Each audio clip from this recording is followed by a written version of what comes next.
everybody, how you guys doing today? My name is Nick, otherwise known here as Avialence, and welcome to my weekly discussion video for Friday, September 26th. Now, today we're going to be talking about Lord of the Rings. Now, Lord of the Rings is one of my favorite things from my childhood, right? I actually think I still, let's see, without knocking still got my old book set, you know, Hobbit, Fellowship, Two Towers, Return of the King.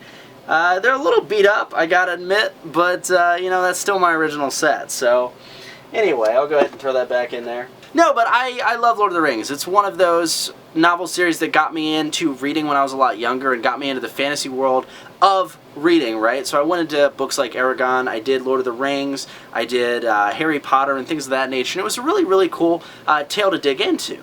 Now, outside of the books with Lord of the Rings, I enjoyed the first original trilogy, and I'm a huge fan of The Hobbit. I've gone to both of the movies multiple times. So far, I'm looking forward to the third one, The Battle of the Five Armies. This December, I actually still get goosebumps when I watch the trailers, you know, so it's a little crazy. So why are we talking about Lord of the Rings randomly? Well, I started reading some reviews on Shadow of Mordor. It's Middle-earth Shadow of Mordor is the official title of the game, and the review embargo lifted last night. You know, typically it would wait till a Monday or a Tuesday, but the review embargo released last night. Now, around 12:30, I started reading reviews, and guys, I was really surprised by what I saw in these reviews. Polygon gave it a 9.5, IGN gave it a 9.2, Escapist gave it a 4.5 out of 5. Amazing, amazing review scores. I think the only negative review I actually saw of it was from Destructoid, which gave it a 6 out of 10 and called it very repetitive. Now, that being said, you know, we're coming off of the review hype from Destiny, where a lot of the reviews were very negative, even though a lot of players are really enjoying Destiny.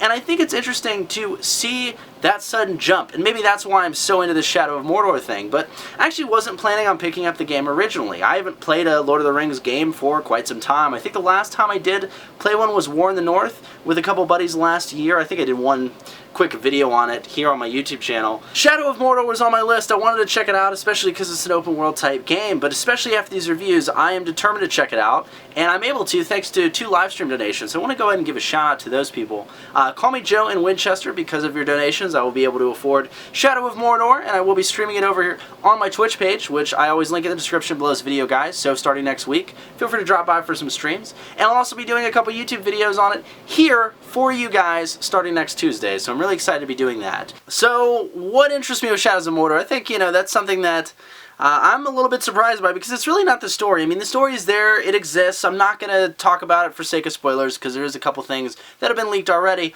but it's not really the story. I've been told that you can beat the story in about 10 hours, it's satisfying, it works well, but it's very quick. It's more so about the open world stuff, and also this thing known as the Nemesis system. So when you go into a video game, you see a lot of different bosses, right? And these bosses are always going to be the same. You're always going to have the same fight, the same personality, and the same idea, which really hurts replayability, but also hurts making your experience unique. For example, even in games like Skyrim, you will have unique experiences. However, those bosses that you're going to fight are going to use the same strategies that your buddy encountered in his or her game. Now, Shadow of Mordor introduces something called the Nemesis system. The Nemesis system is a completely randomly generated boss list. So in the game, you're going to be killing orc captains in order to get to the higher-ups to complete the main storyline. But these orc captains, these hunting quests, and these various side objectives are all randomly generated each time you play the game. Each of these captains will have a specific appearance, they will have a specific fighting style, and they will also have a specific and developing personality. In Shadow of Mordor 2, I think one thing that's really cool is the aspects that the Nemesis system provides. It is randomly generated. If you die, you come back and you're facing a different opponent that has evolved based on your death. This is something that I was really excited about when I was reading the Polygon article. The reviewer was talking about a moment where he was chasing down an orc and the orc kept running, and in the back of his head he was thinking of a game like Assassin's Creed where, should I start and go back to a previous checkpoint and retry it? Now, he said he tried it a couple times, but when that did happen, he was still unable to get the kill earlier. Now, because of his strategic decisions, that is what made him unable to get the kill. So he ended up chasing down this orc, killing this orc, and the satisfaction that was there was tremendous. And he said it was an experience that he could not recreate even if he tried. The idea of that in a video game is, I think, something we need in this next generation. It's a design concept and not a prettier graphics engine, and that's something that I'm really excited to explore next week. Now, that's really why I wanted to talk about Shadow of Mordor with you guys today. I know we have a bit of a shorter video for this Friday, but I want to hear from you guys and see what you think of Shadow of Mordor. And if you guys have any ideas for videos you'd like to see next week, please drop them in the comments below this video. Remember guys, hit me up on Twitter at Avialence, send me all your tweets, tweet me your thoughts on Shadow of Mordor, and if you're excited for the game, if you are watching this video. Or you can also leave them in the comments below this video.